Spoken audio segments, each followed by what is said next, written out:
Hi there. Thanks for tuning in. This is the Follow Your Passion podcast. I'm your host, Erwin Wils. I'm a mindset and business strategist and founder of Millionaire Life Strategy. In this podcast, I'm interviewing my clients and other entrepreneurs that are following their passion and make a good living out of it. When you want to know more about me or what I can do for you, check out my website, millionairelifestrategy.com. But first, check out this episode of Follow Your Passion.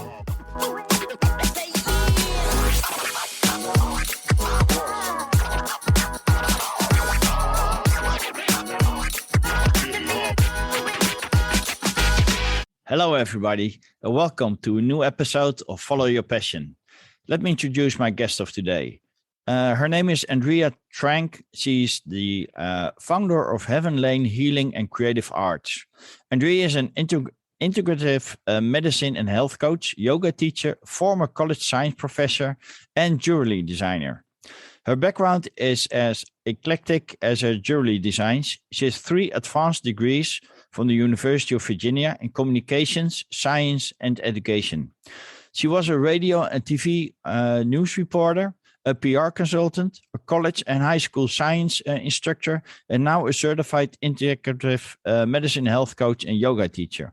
Her passion has always been clean living, the health of the planet, beauty, and overall wellness. Now she combines everything into her own business, Heaven Lane Healing and Creative Arts. Welcome, Andrea. How are you doing? Well, I'm doing great, and thank you for that lovely introduction, Erwin. You're welcome. You're welcome. As I understand it correctly, Heaven Lane Healing and Creative Arts, it started out as just Heaven Lane Creative Arts. Is that correct? Yes, my first business incarnation was Heaven Lane Creations, and my website still is called Heaven Lane Creations because it's just too complicated to change that.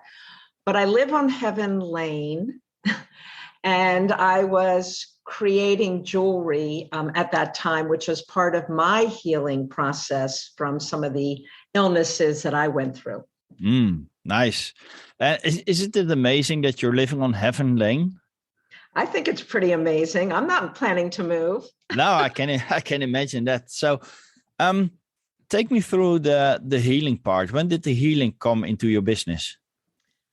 Well, I've been on a healing journey my whole life because I had a lot of unexplained illnesses that when I went to a traditional doctor, they, of course, wanted to just prescribe anti-anxieties or antidepressive medicines. And my saving grace was I was very sensitive to all medicines. So I chose not to take the medicines because I was more afraid of the side effects than the benefits of the medicine. So that caused me to start seeking more holistic ways to heal.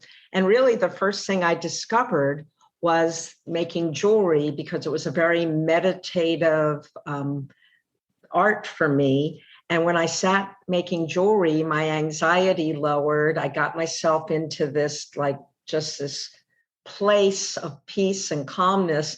And then I started making beautiful things and I wasn't planning to sell them. People just oh, can you make me a pair? And they'd see something. I mean, I literally was at a location. Somebody saw the jewelry I was wearing, asked where I got it. I said I made it. And they said, could I buy it off you? And I literally took the piece off me and sold it to the person right there and then. So that was the kind of stuff that was happening to me. I really hadn't planned to make that a business. I was still a school teacher at that time. Nice. But creating jewelry it's very creative, right? You have to create something out of nothing. Yes, and it's very interesting. I think healing is a very creative process too. And so the jewelry design process allowed me to both use my scientific side of my mind and my artistic side, and then to really go deep into my heart and just let things emerge. And in everything I've done since then, all the trainings I've gone through, and there are far too many to list, have all been about taking what I'm learning, the scientific part of it, and then creatively applying it first to my own life and now to the lives of the clients and the students that I serve. And so there's been a thread throughout this whole thing. Nice. And I can totally relate to that because I used to call myself a left brainer. I'm a Master of Science in Electrical Engineering. And since I became a hypnotherapist and a coach, I'm more opening the right side of my brain, so to speak. So I consider myself to be more balanced nowadays. So Exactly. I can totally. My greatest love was optimizing processes, and I still do that, but very complex ones, those of the internal human being, and it certainly needs a certain level of creativity to do that, because every person is unique, has its own problems, challenges, its own solutions of getting there. And as a coach or therapist, it's your duty, so to speak, to find that creative solution that will help that particular client. Well, and I think the creative solution requires more of an open mind and not coming in just with a template or a standard which you're going to apply to each individual person. So Everyone, like you said, everyone is unique. And therefore, when I'm talking to somebody or when I'm dealing with some of my own issues, maybe the standardized recommendation is not right for me, but I have to be open to that and then be curious and creative. And you can't be curious if you're afraid of what you have. And I think this is one of the biggest lessons I've learned, that curiosity and creativity are really on the side of love and healing, and that fear and the fear and doing dogmatic and all these kind of like, you have to do it this way and you have to just take that pill that the doctor has offered or you're not going to heal. And people become so disempowered by that and also get really afraid. And fear, in my opinion, is the biggest deterrent to healing of all the deterrents. Yeah, I can only agree with you on that. So beautiful said. So how did you, because you're also very, how do I say that? You're trained, so to speak, you're educated. That was actually the word I was looking for, in communication, science and education. What skills are you still using in your current practice? Well, that's a great question. I really feel that every previous career and previous incarnation of myself has led me to become better at what I'm doing today. So the ability to interpret complicated things is what I got from being a scientist and a science teacher, because oftentimes that's what disempowers people. It's like they're reading this and they're going, I don't know what this person's talking about. I don't know what the doctor's saying. I can't interpret this picture of what's going on inside myself. I don't even know what's in these medicines or supplements. I don't know what's in my food. Yeah. And so that's, number one. So as a scientist, I can read carefully and critically, and I know how to research, and I understand a lot of things. And then communication, I have to be able to communicate in a way that people understand what I'm explaining, because I think that's often what happens. They go in and they just want to be told what to do because they don't really understand the process of healing. And so my job is to keep them as a client as short a time as possible by empowering their own understanding of the healing process, by teaching them how to interpret their signs and their symptoms, and do so with curiosity, compassion, and not with that fear that enters into a lot of this when we get a diagnosis. I mean, I got a diagnosis when I was 32 years old of gastroparesis. All right, just break down those two words. Gastroparesis, stomach paralysis. Now, if you want to talk about a scary diagnosis, that was pretty darn frightening. And when I did not understand how to heal, I was really afraid. I thought I was going to be on feeding tubes. And that was going to be my life, because a stomach paralysis means your stomach's not working. Yeah. And so I had to really educate myself. I had to be curious and open and go through a whole healing process. And then I had to learn how to communicate. So when somebody comes to me with a scary sounding diagnosis, my first thing that I do is, you're not your diagnosis, and let's break this down and let's figure out what this means. And there are ways to heal from literally everything. Yeah, nice. And I know you also use a very how do I say that? Technique probably doesn't do good at your at what I'm meaning, but you use a very a specific methodology to help your clients. You call it hard math.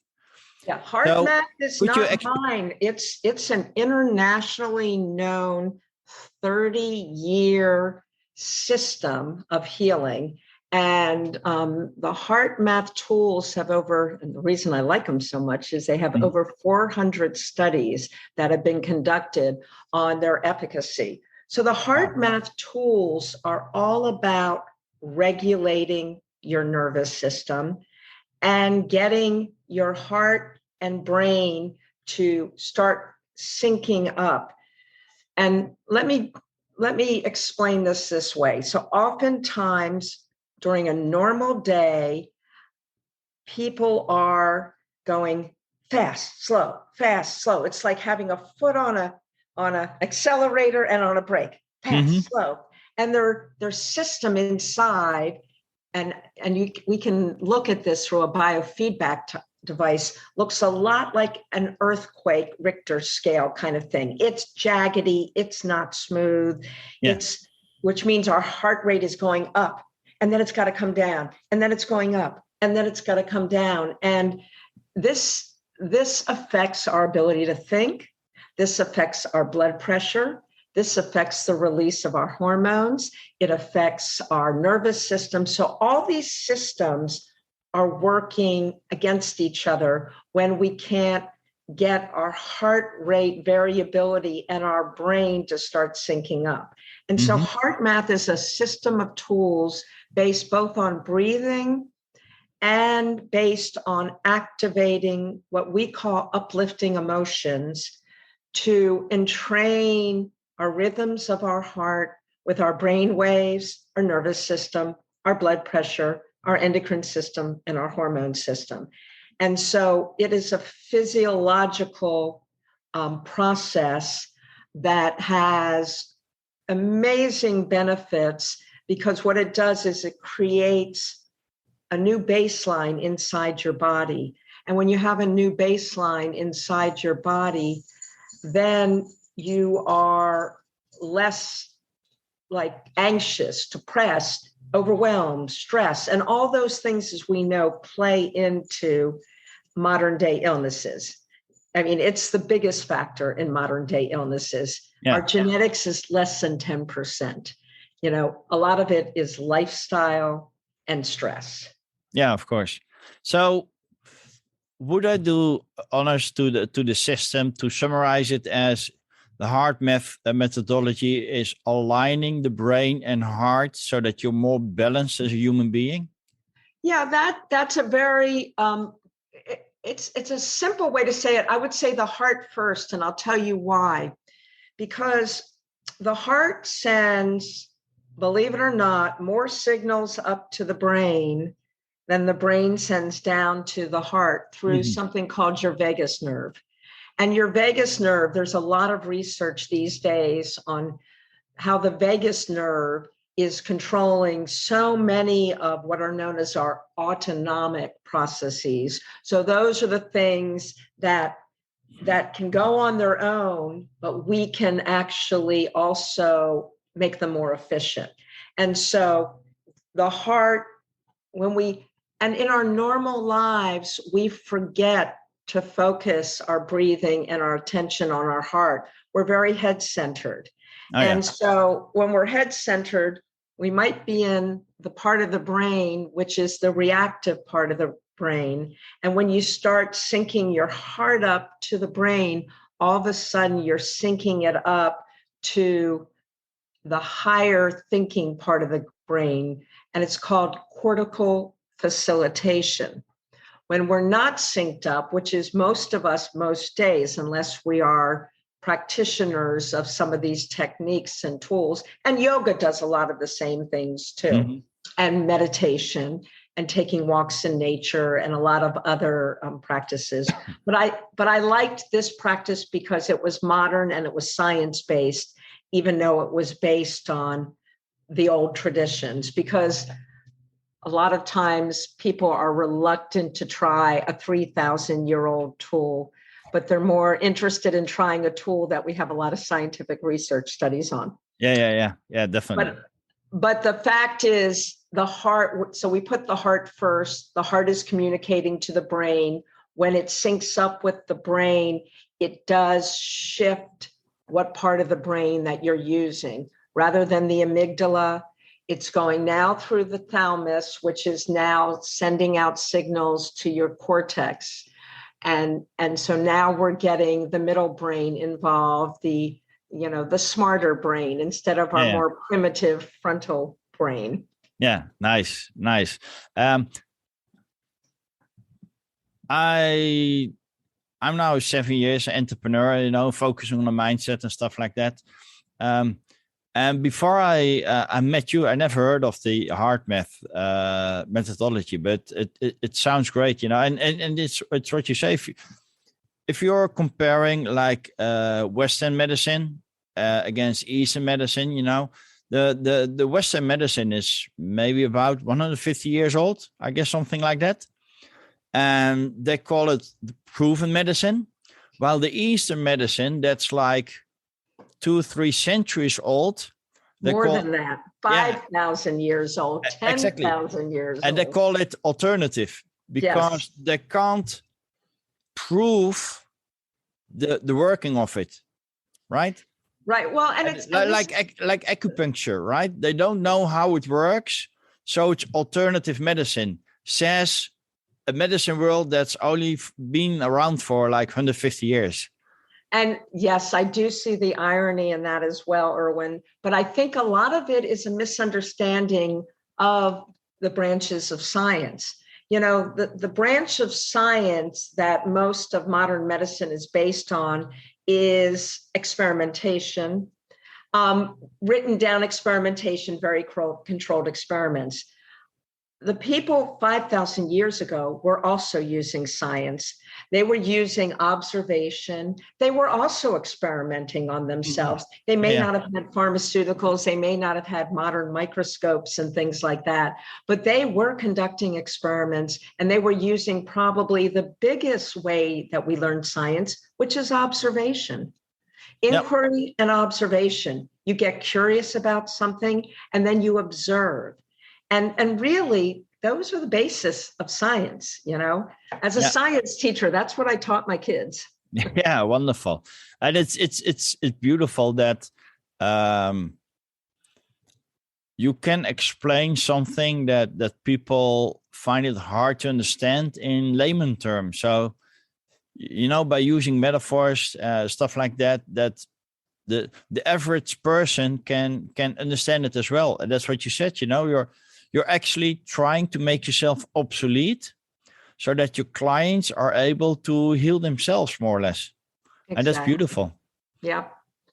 I'm first and foremost an educator, which is interesting being in an entrepreneurial position. And I don't know if you were going to go this way, but you and I talked a little bit about probably my biggest problem coming from the education field into now owning my own business was getting over this thing about money. As educators, we never thought about money, right? Teachers don't get into teaching to earn a living. They get into teaching because they have a passion for children or a passion for their subject. Yeah. And so I had a big money block at first. And that was probably my biggest challenge in being successful, Erwin, was getting over that money block. Oh, definitely. I had a lot of fellow entrepreneurs as well and clients that um, they have a hard time asking the right price for the services because people might think that who's going to pay me that much amount of money, right? And I told them that it's not about you. They're not paying for you. They're paying for the result that they're getting by working with you. And what's it worth to them, right? And as an example, I say, if you're going to have a good massage for an hour, you're paying like $50, $60, right? And you might benefit from that for a week or, at the most. If you go out for dinner with your spouse, you're spending $50 to $100 easily. If you're buying a brand jeans, it only starts at $100. And you have the skills and tools to help somebody releasing a problem or a challenge that they've been living with for maybe 5, 10, 15, 20 years, who knows how long, right? Mm-hmm. What's it worth to them? Right. And that's actually what they're more than willing to pay for.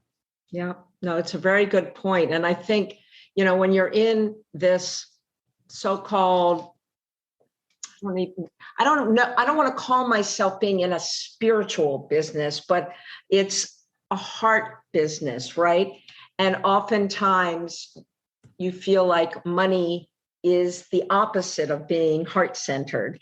And so I had to, I read a few books that really helped me. One of them was called The Soul of Money. And The Soul of Money by a woman named Lynn Twist. And she really helped me understand that money is just energy being exchanged too. Yep. And the exchange for my value and my heartfelt gifts and all the things that I'm offering is of a great value. And that when I put out the energy of not being worth it, then I'm going to attract the wrong kind of clients. And I did that at the beginning. Like I attracted clients I couldn't heal at the beginning because I wasn't putting out the right energy to draw the people in that valued what I was offering for me. And it was just fascinating. It really, I couldn't say step by step exactly how it went, but I can tell you that there was a huge shift. And I did several things, but the biggest thing is really believing in what I had to offer. Definitely. And, and that just changed everything. Would you like to hear a funny story? Sure. My mentor, he asked a fellow student once, and it was all about hypnotherapy, right? And he asked this fellow student, if you're giving your friends or family a session, right? Do you charge money for that? And he immediately said, no, of course not. They're my friends or family. Why would I charge them for something I can give them, right? And then he asked him, can you remember this wonderful feeling when you're giving a session to your client and their life has been transformed, that they're blessed, they're happy, Can you imagine this joyous feeling, or like a victory feeling that you feel at that very moment, right? And he lightened up. He said, oh yes, it's the best feeling ever. And then he asked him, why are you denying your friends and family that same feeling? And he was shocked, he said, what do you mean? He said, well, this great euphoric feeling that you're experiencing once you had this great session with your client, the moment they're able to return something to you, like giving money, they get a similar feeling, right?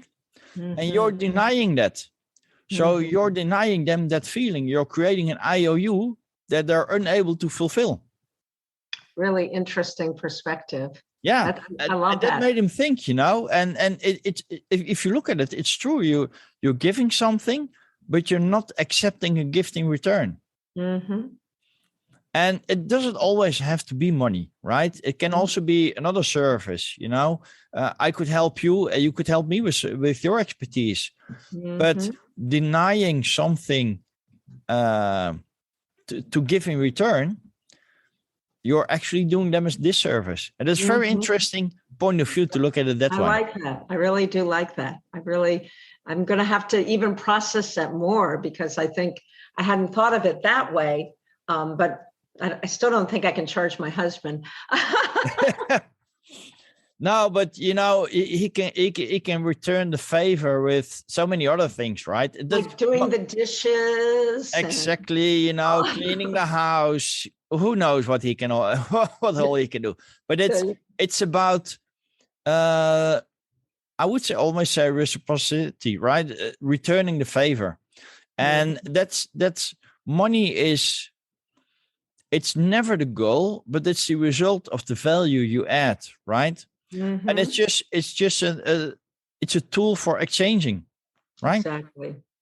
And it is a form of energy. And those of us who are contributing to the world, we should draw more of that energy toward us, because we're giving so much to the world. So it's, just uplifting the entire world. Yeah.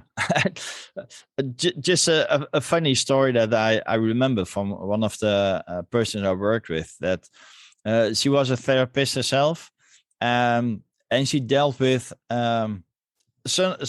somehow she came across a lot of entities that traveled with her clients, and she didn't like working with that at the beginning, because it was very heavy to work with that. And then suddenly she changed her mindset, and she just said to herself, if I am to work with entities, they better come with clients that can pay my services.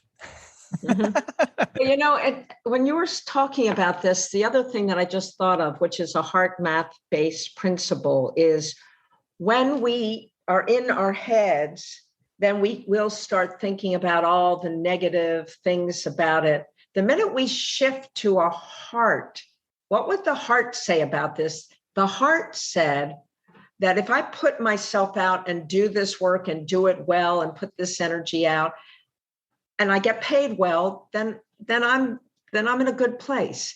And so anything that we can shift from, the head, just a pure head decision, to a heart syncing up with the head, is going to be a better decision, and you're just going to feel better about it. And when you feel better and happier, your health is going to be better. It's such a simple equation. Oh yeah, definitely. And I totally agree with you on that. There's this saying that we actually got 3 brains, right? You got your heart brain, your human brain, like a head brain, and you got your gut brain. And it should be like your heart brain is what drives you. It's your passion, your purpose, right? Your gut brain is telling you which direction to go. And your head brain should think of the strategies to achieve it. Well, let me tell you, I love that. And I'm going to give you a little interesting science that was done on this from the Heart Math Institute. So they actually wanted to see which brain comes on first. Mm-hmm. And so they hooked up these interesting monitors to the heart, to the head, little monitors on the head. And then the gut brain would be more like, you're feeling it on your skin, because that's when you're reacting. Yeah. And then they showed people either very happy or very violent images. And there was a pause in between each. And what they were measuring was which one responded first and how correctly did it respond in advance of seeing the image. And the evidence is the heart knew whether it was going to be a scary or happy image first. The message then went to the brain, and then from the brain went to the rest of the body. And so the heart's intuition is real.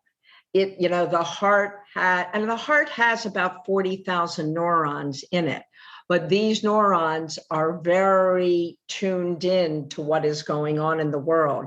And so if we trust our heart's intuition first, allow it to communicate to the brain, and then the brain to communicate to the rest of the body, our gut instincts would probably be better. If we go right to the gut, then oftentimes we're doing that out of fear.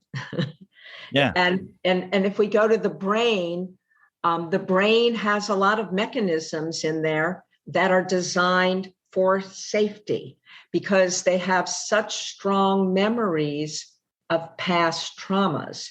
And so the brain is automatically the one that says no, that might be scary, because maybe something in your past, something you don't even remember, is stored there. And so if we start breathing into our heart, activating our heart's brain first, it's going to inform the brain, which is going to inform the gut brain and the body brain. So that comes from HeartMath research. Yeah, nice. And it also makes me think of, I always say that people are limiting themselves without realizing it. And it's our head brain or brain that separates us from other mammals, right? Mm-hmm. But I think they're also limiting us in our skills. Because if you can remember, like years ago when we had this great flood in Indonesia, right? A lot of people died over there.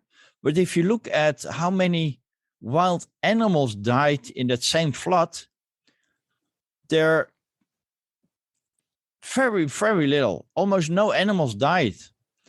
And it's my belief that because they don't have this brain that's limiting them, they're more in tune with nature, that they already felt this flood coming up and fled the scene before it happened. And I can imagine that our human brain is limiting us from getting this connection with nature and picking up on all those kind of signals. Well, there are some very interesting research studies the HeartMath Institute has done on connection with nature. An older study, which is still going on, is the actual, when we get ourselves into what's called a coherent state, that our heart puts out the exact same wavelength as the Earth's major wavelength at 0.1 hertz. Wow. And so it lines up. And they have put magnometers around the world that are taking measurements, and they're doing experiments. So they're having a lot of people get into HeartMath tools at the same time. Mm-hmm. It's called the Global Coherence Initiative, or Global Pulse. And so they do it all at the same time, and then they take readings at these magnometers around the world. Now, on the other hand, when a horrible event happens, like 911 or mm-hmm. something, they took readings at these magnometers, and the Earth pulse was incoherent too.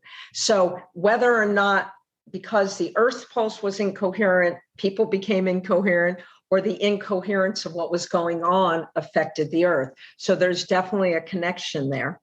And now they've just started a research project on trees, that they're actually taking coherence measurements of trees, and then people who are buying these instruments are hooking it around their trees. They're practicing different tools and techniques, and then reading the electromagnetic fields that the trees are putting out, and seeing if they're changing based on the people doing some heart-focused breathing and other things. So they're very much into the science of all this, which is just so intriguing to me, besides the absolute great effects it's had on my nervous system and my healing and my clients' healing.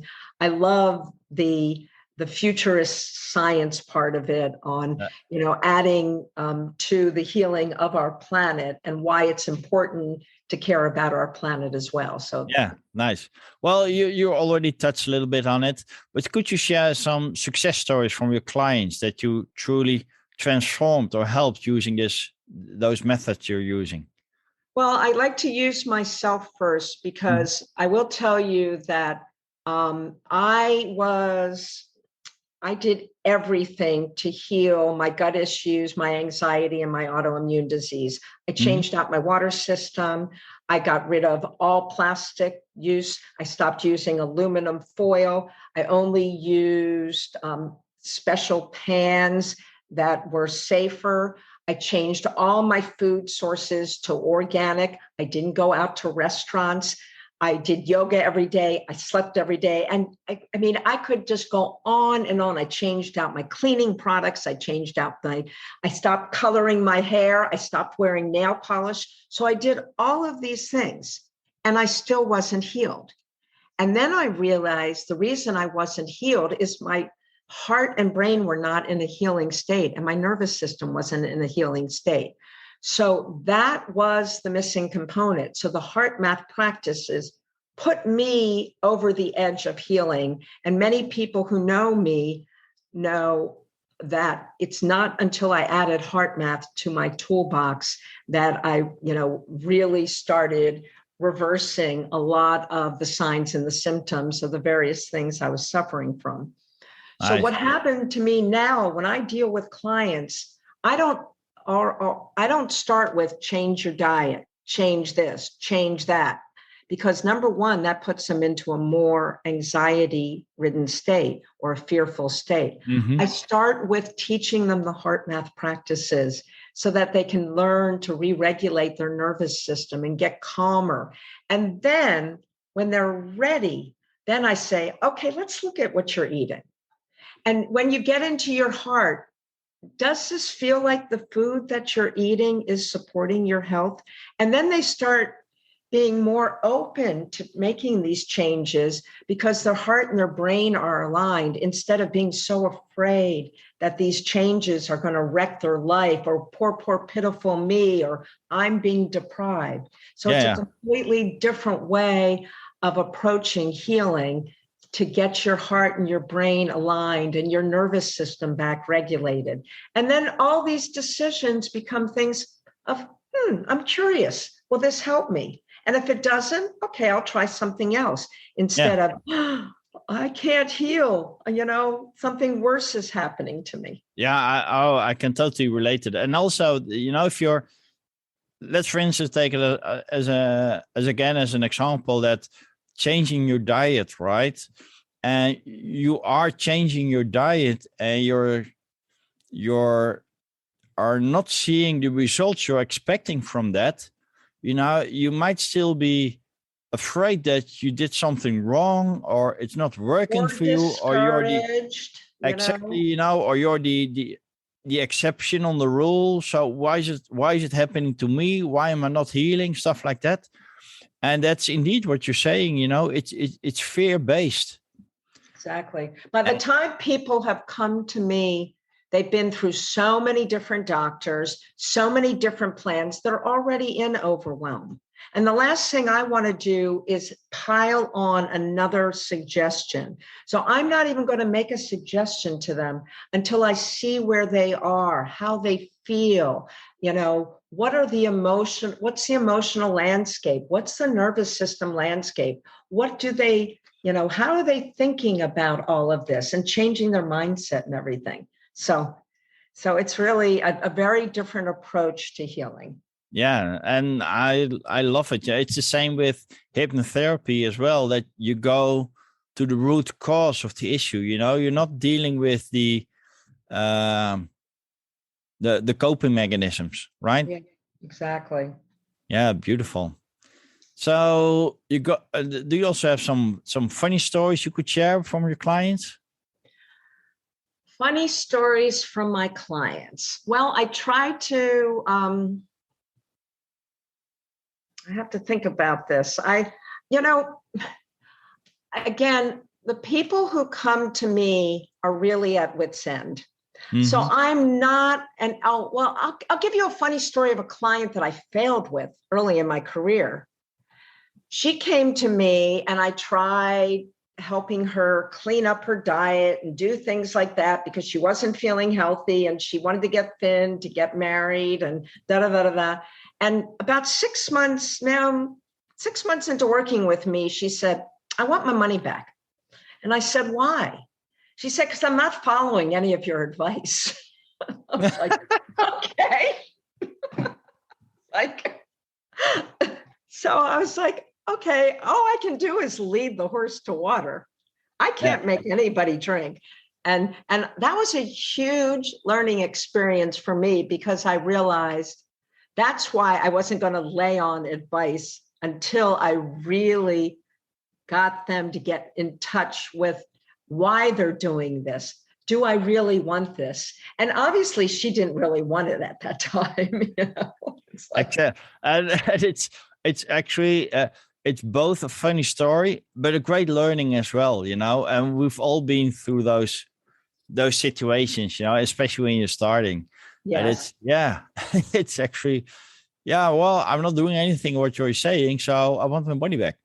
Yeah, exactly. Interesting. And then I remember another one, and this is another thing I learned, is like when somebody else hired me for like their husband, their wife, their child, it's like that is always a mistake. It's like they're paying for me and they're like, well, the person has to want your help. And, so this idea that the teacher will appear when the student's ready. So you can't force anybody. And so I really spend time at the beginning saying, if your heart is into this, I can help you. I really can. Yeah. But you have to decide, what you're willing to do. And I'm going to hold your hand along the way. And I'm going to And you're going to fall. That's the thing, is we're all going to fall. And for people not to feel like failures, I tell them a lot of my quote unquote failure stories so they understand this is not about failing. There is an absolute wonderful lesson in every road we go down that may not be the right path. So yeah, exactly. And it's the same. My wife, she focused on helping children, right? And she had a lot of parents. Most of them actually were women, bringing the child, saying that the child needed help. And my wife could already see that the child wasn't really the problem, right? 9 out of 10 times it was the mother that had a problem, but she didn't want to work on it because it was the child that was the problem. Yeah. And and nowadays I also work sometimes with teenagers, and they come to me. The first thing that I never want the parent to be with the child when I'm doing a session with them. But as soon as I'm with the teenager themselves, I always say to them, I did get some information from your mother or your father, but I'm here for you, right? What do you want? What do you think the challenge is that brought you to me? And what is it that you want to get out of this? Mm-hmm. And then they're telling it from themselves, and then I know if I can help them or not, right?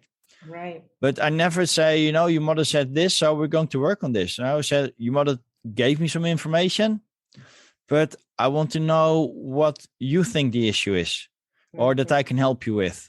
Mm-hmm. And that's what you say, I sometimes get the question from people that are, can everybody be hypnotized? And I say, yes, as long as they want to change themselves. You can't force anybody in hypnosis. The client should have the desire to want this transformation. And that's exactly the same like you, if you would work for a company and the company sending his employees to work with you to become healthy, that won't work unless the employee wants the change themselves. Well, that's an interesting point you make, because I am now working a great deal with school systems.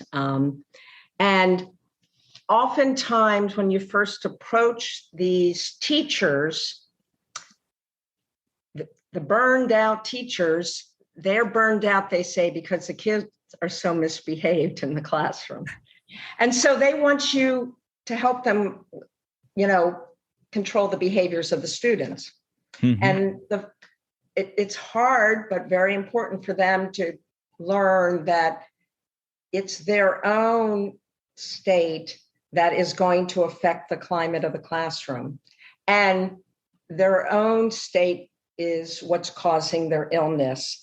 And so I have to take a very gentle approach, but I have to let them know that we're going to work on you, and we're going to get you to feeling better, because the kids are just reading off your energy anyway. And they're reading off the way you react rather than respond. And so anything that goes on out there, if you learn to regulate yourself inside, you can shift your perspective on it. You can handle it better, have fewer health effects from what's going on outside, and then create an easier situation in your classroom that will bring the students along. Like I said, Erwin, remember when I said that the heart brings the brain and the nervous system, it entrains it? Yeah. Well, our coherence will entrain the coherence of the people around us. So when we make that our priority, things for the most part are just going to improve around you. And that's been a big thing for me. As I improve myself, I am able to help others so much easier. Oh, yeah. Yeah. I use the pyramid of Bateson and Dilts a lot, of all the logical levels of change. And at the bottom part is the environment, and then you got your behavior and skills and beliefs and values. And I always say, if you go bottom up, it can change the layer above, and top down, it will change by definition, right? And it's easy to say that the environment can change your behavior, but it's up to you how to decide how it will influence your behavior. Mm-hmm. But your behavior has a direct influence on your environment by definition. Exactly, always. And the fact is, it's also keeps you from blaming and shaming, because blame and shame are very difficult emotions and things to work with when you're trying to improve yourself. They're deterrents to behavioral change. And so you can very easily blame your environment, or if you feel shame about yourself. So you have to work on yourself to get out of shame and to not get into the pattern of blaming. And then it's a lot easier. So yeah, wonderful. I'm afraid we can't talk hours on this subject, because it's so interesting and inspiring. If you could share one tip or little piece of wisdom with the audience with regards to following your passion or entrepreneurship or whatever comes to mind, what would that be, Andrea? Regarding to following your passion, I think it's worth taking the time to ask yourself every single day, instead of writing your to-do list, you write, what would make me happy today? And if you're not happy in your to-do list, then maybe you need to rewrite that to-do list, because we are so much more healthier, productive, effective, kind, compassionate, caring, productive people if we are happy. And so just make sure and spend the time. What would make me happy today? If what I'm doing is not making me happy, then I really shouldn't be doing it. So maybe it's time to rethink it. Nice. Great tip. If people want to know more about you, Andrea, or get in touch with you, how can they do that? Well, I live on Heaven Lane. So everything that is about my social media says something about Heaven Lane in it. There's probably not a lot of business people out there who have Heaven Lane. So it's Andrea at Heaven Lane.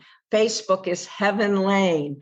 Instagram is Heaven Lane. Although my YouTube channel is Andrea Trank, and I have a lot of free videos on there, videos on little practices on heart math. So if they would subscribe to me, and free yoga classes on there. I do teach yoga online a couple of days a week. It might be a little early. No, it wouldn't be early for people in your part of the world. It would be in the afternoon because I teach in the morning. And I, run lots of fun workshops, but I have a lot of free things. And then find me Heaven Lane Creations on my website. So Heaven Lane. Andrea and Heaven Lane. Yeah, great combination, Andrea.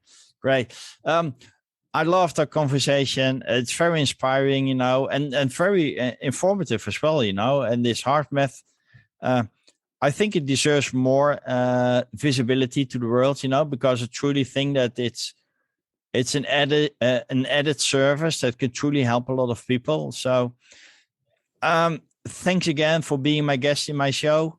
We're connected, so we'll stay definitely in touch. And thanks again for being my guest, Andrea. Well, thank you, Erwin. I've really enjoyed our conversation. And I don't know if you remember this, but it was a challenge. The challenge was I had put out that I had the best interview, and you said you were going to better that interview. And I think you did today. So thank you. Much appreciated.